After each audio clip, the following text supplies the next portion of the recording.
भूत को बनाए बंदी। एक समय की बात है, एक पंडित अपनी पत्नी को लेने के लिए ससुराल जा रहा था। तभी उसे रास्ते में एक व्यक्ति मिला। उसने पंडित से पूछा, महाराज कितनी दूर तक जा रहे हैं?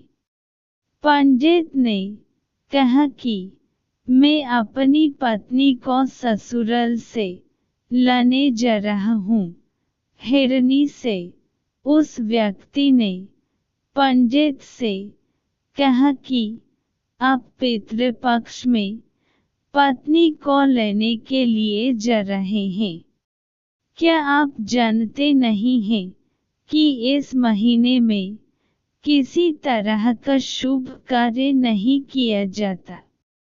पंडित ने तपक से कहा, अरे मैं ब्राह्मण हूँ, मुझ पर ये सारे नियम लागू बिल्कुल भी नहीं होते। उस व्यक्ति को पंडित के मुंह से ऐसी बातें सुनकर बड़ा अजीब लगा, लेकिन वो कर भी क्या सकता था।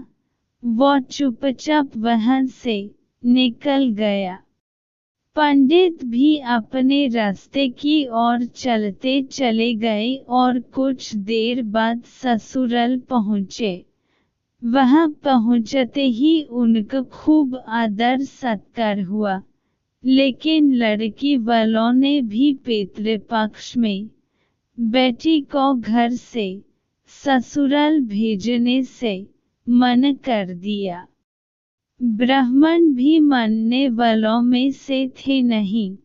उन्होंने जिद पकड़ ली कि वो अपनी पत्नी को लेकर ही जाएंगे और होते होते वो अपनी पत्नी को लेकर अपने घर की ओर निकल पड़े। रास्ते में कुछ देर आगे बढ़ने पर पंडित को जोर से प्यास लगने लगी। सामने ही उन्हें कुआं नजर आया। वो वहां गए और रस्सी को खींचकर पानी निकलने लगे। उसी वक्त एक व्यक्ति भी वहां पहुंचा और उसने पंडित से अपने लिए भी पानी निकलने के लिए कहा। जैसे ही पंडित उसके लिए पानी निकलने लगे, तो उसने पंडित को उठकर कुएं के अंदर डाल दिया और पंडित के भेष में उसकी पत्नी के साथ रास्ते में आगे बढ़ने लगा। दोनों कुछ देर बाद पंडित के घर पहुंच गए। वो व्यक्ति पंडित का ही रूप बनकर उस महिला के साथ रहने लगा। ऐसा होते होते तकरीबन 3 महीने बीत गए, लेकिन पंडित अभी भी कुएं में ही फंसे थे। कुछ दिनों बाद उसी कुएं के पास से एक व्यक्ति अपनी बेल लेकर गुजर रहा था। बेलों के गले की घंटी की आवाज कुएं के अंदर फंसे पंडित के कानों पर पड़ी। तभी पंडित जोर से चिल्लाया, बचाओ बचाओ, कोई है तो मुझे बाहर निकलो। बेल लेकर जा रहे आदमी को लगा कि कुएं से कोई भूत बोल रहा है। फिर भी वो हिम्मत करके कुएं के पास गया और पूछा, कौन हो तुम? पंडित ने कुएं के अंदर से ही उस व्यक्ति को अपने साथ हुई पूरी घटना के बारे में बता दिया। सब कुछ सुनकर उस इंसान का दिल भर आया और पंडित को कुएं से बाहर निकाल लिया। कुएं से निकलते ही पंडित फटाफट अपनी पत्नी से मिलने के लिए गांव पहुंच गया। वहां जाते ही उसे पता चला कि उसी के भेष का एक इंसान गांव में रह रहा है। पंडित ने अपने पिता को बताया कि मैं आपका असली बेटा हूँ।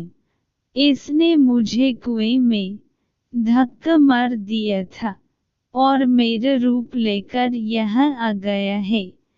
यही बात पंडित पूरे गांव वालों को बोलने लगा, लेकिन किसी ने उसकी बात पर भरोसा नहीं किया। बात इतनी बढ़ी कि राजा के पास तक पहुंच गई। राजा ने पूरा मामला सुनने के बाद एक बड़ा सा चबूतरा बनवाकर पूरे राज्य के लोगों को बुलाया, साथ ही एक लौट भी वहां रख दिया।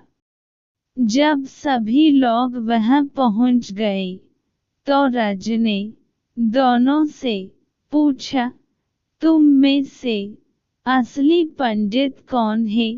जवाब में दोनों ने कहा, मैं असली हूँ, मैं असली हूँ। इस बात को सुनते ही राजा ने कहा कि जो भी जल्दी से इस लोटे में घुसकर बाहर निकलेगा, उसी को मैं असली पंडित घोषित कर दूंगा। इतना सुनने पर झट से एक पंडित लोटे के अंदर घुस गया। इतने में राजा ने लोटे का ढक्कन तेजी से बंद कर दिया। लोटे के अंदर बंद होते ही वो चिल्लाने लग कि राजा मुझे माफ कर दो, मैं आगे से ऐसा कुछ नहीं करूँगा। इतना सब देखकर लोग समझ गए कि असली पंडित कौन है। सबको पता चल गया कि वो भूत था जो लोटे में घुस गया था। वह भूत पंडित को सबक सीखने के लिए उसका रूप बनकर उसी के घर में रह रहा था, क्योंकि वो पितृ पक्ष में शुभ कार्य कर रहा था। कहानी से सीख: बड़े बुजुर्गों द्वारा कही गई बातों के पीछे कोई न कोई वजह छिपी होती है, इसलिए शुभ कार्यों को पितृ पक्ष में नहीं किया जाना चाहिए। बुजुर्गों के अनुभव के आधार पर ही कुछ समय के लिए पितृ पक्ष के दौरान शुभ कार्य करने से रुक जाना चाहिए।